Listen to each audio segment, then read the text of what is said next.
கரூர்ல நடந்த துயர சம்பவத்துக்கு நான் வருத்தம் தெரிவிச்சுக்கிறேன். கரூர்ல நடந்த துயர சம்பவத்துக்கு டிவிக்கே மட்டும் காரணம் கிடையாது.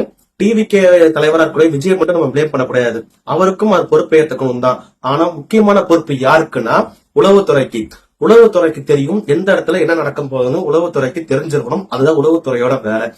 இந்த பிரச்சனைக்கு பின்னாடி நான் திமுக இருக்குன்னு எனக்கு நான் நம்புறேன். திமுக மேல எனக்கு சந்தேகம் இருக்கு. எதனால சந்தேகம் இருக்குன்னு அந்த விளக்கத்தையும் நான் உங்ககிட்ட கொடுக்கறேனே. நடந்த சம்பவம் கரூர் மாவட்டத்துல நடந்திருக்கு.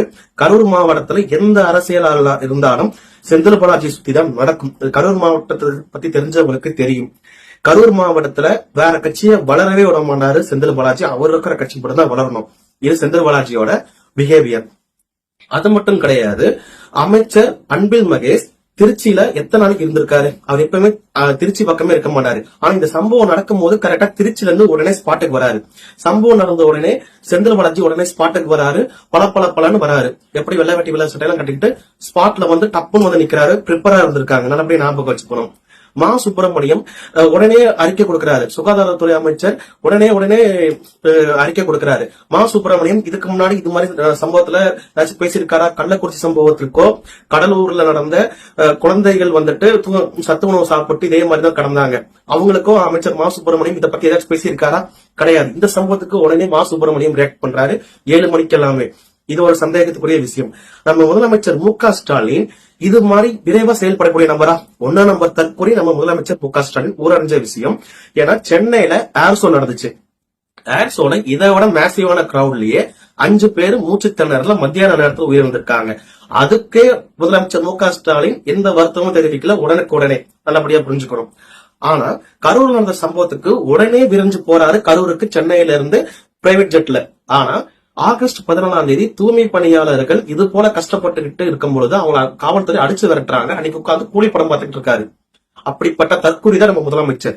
சின்னதத்தி உதயநிதி ஸ்டாலின் துபாயில இருந்து உடனே வராராம். இதெல்லாம் நீங்க சமதைக்குரிய விஷயமாக இல்லையா?